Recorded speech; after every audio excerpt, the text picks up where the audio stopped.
দীপুমনি ও তার স্বামীর বিরুদ্ধে দুদকের মামলা। প্রিয় দর্শক, এই সম্পর্কে বিস্তারিত জানতে হলে চ্যানেলটি প্লিজ সাবস্ক্রাইব করে রাখুন। জ্ঞাত আয় বহির্ভূত প্রায় ৮ কোটি টাকা সম্পদ অর্জনের অভিযোগে সাবেক সমাজ কল্যাণ মন্ত্রী দীপুমনি ও তার স্বামী তাওফিক নেওয়াজের বিরুদ্ধে মামলা করেছে দুর্নীতি দমন কমিশন দুদক। আজ সোমবার তাদের বিরুদ্ধে পৃথক দুটি মামলা করা হয়।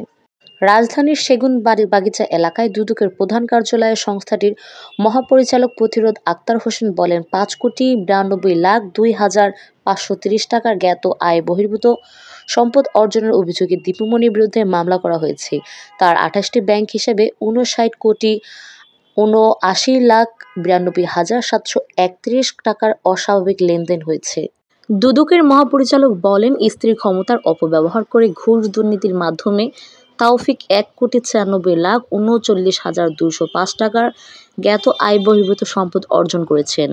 তাওফিকের বিরুদ্ধে করা মামলায় তার স্ত্রী দীপুমনিকেও আসামি করা হয়। দীপুমনি আওয়ামী লীগের যুগ্ম সাধারণ সম্পাদক। আওয়ামী লীগ সরকারের ১৫ বছরে তিনি পররাষ্ট্রমন্ত্রী, শিক্ষামন্ত্রী ও সমাজ কল্যাণ মন্ত্রীর দায়িত্ব পালন করেন। ছাত্র জনতার আন্দোলনের মুখে ৫ আগস্ট আওয়ামী লীগ সরকারের পতন হয়। এরপর ১৯ আগস্ট রাতে রাজধানীর বারিধারা থেকে দীপুমনিকে গ্রেপ্তার করে পুলিশ। তখন থেকে বৈষম্য বিরোধী ছাত্র আন্দোলনে হত্যাসহ নির্যাতন নিপীড়নের মামলায় তিনি কারাবন্দী আছেন।